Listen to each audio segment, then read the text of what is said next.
और आज हम बात करेंगे बेगू किसान आंदोलन की। तो बिजोलिया आंदोलन से प्रेरित होकर बेगू के किसानों ने भी अत्यधिक लाग बाग बैठ बेगार लगान के विरोध में आंदोलन करने का फैसला किया। बेगू भी मेवाड़ रियासत का प्रथम श्रेणी का ठिकाना था। वर्तमान में बेगू चित्तौड़गढ़ जिले में स्थित है। 1921 में बेगू के किसानों ने मैनाल नामक स्थान पर अपनी मांगे मनवाने के लिए एक आंदोलन करने का निर्णय लिया। और ये जो स्थान है जहाँ पर ये आंदोलन करने की सोची गई या निर्णय लिया गया, ये स्थान है मैनाल के पास में भैरूकुंड। ठीक है दोस्तों, आंदोलन का नेतृत्व विजय सिंह पथिक के निर्देशन पर राम नारायण चौधरी द्वारा किया गया। किसानों और जागीरदारों के मध्य आंदोलन व दमन चक्र का सिलसिला प्रारंभ हो गया। 1923 में किसानों व बेगू के ठाकुर अनूप सिंह के मध्य एक समझौता हो गया। मेवाड़ महाराजा ने इस समझौते को बोल्शेविक की संज्ञा दी तथा आंदोलन की जांच के लिए एक आयोग का गठन किया जिसका नाम है ट्रेंच आयोग। इससे पहले मई 1921 में बेगू ठिकाने के कर्मचारियों ने चांदखेड़ी नामक स्थान पर सभा में किसानों पर अमानुषिक व्यवहार किया।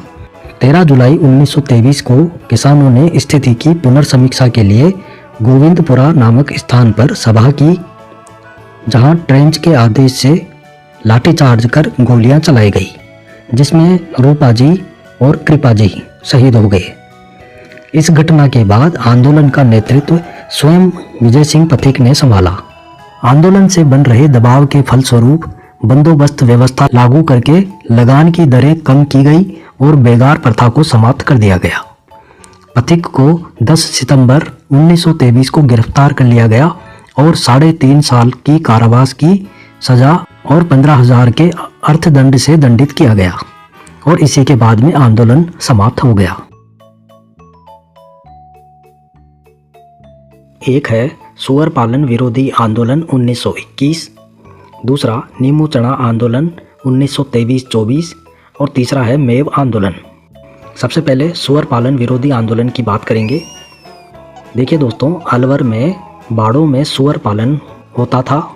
खुला रहने पर सुअर जो है वो किसानों की फसलें खा जाते थे, क्योंकि उन्हें भोजन के दौरान उनके जो खाना दिया जाता था उसमें उन्हें गेहूं दिया जाता था, जिससे गेहूं खाने के वे आदी हो गए थे। और जब भी सुअर पालक उन्हें खुला छोड़ते थे तो वो किसानों की फसलें खा जाते थे, जिससे किसानों में भारी आक्रोश पैदा हो गया और अंततः उन्होंने आंदोलन का फैसला किया।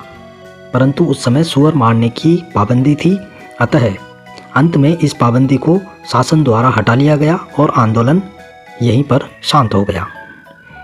तो ये था सुअर पालन विरोधी आंदोलन। दूसरा आंदोलन है जो अलवर में हुआ, वो है नीमू चना आंदोलन।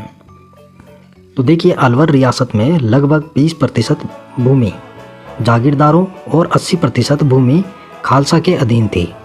खालसा वो भूमि होती है जो सीधे शासक के अंडर में होती है, शासक के अधीन होती है।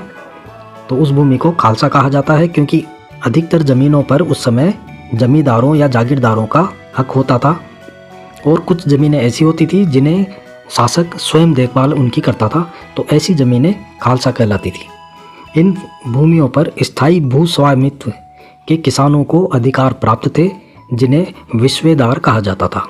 अलवर महाराजा जय सिंह द्वारा लगान की दरें बढ़ाने हेतु 1922 में नया भूमि बंदोबस्त लागू हुआ और इसके तहत 1923 में नई राजस्व दरें लागू की गई। 14 मई 1925 को नीमू चना गांव में 800 किसानों द्वारा सभा की गई और इन राजस्व दरों का विरोध किया गया।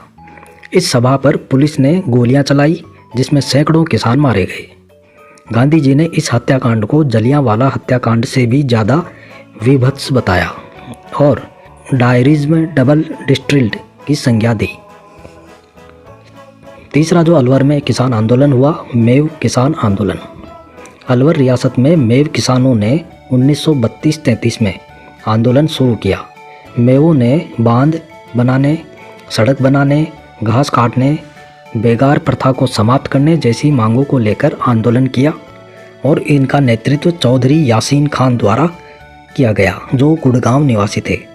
इतिहासकारों के अनुसार आंदोलन बाद में सांप्रदायिक हो गया।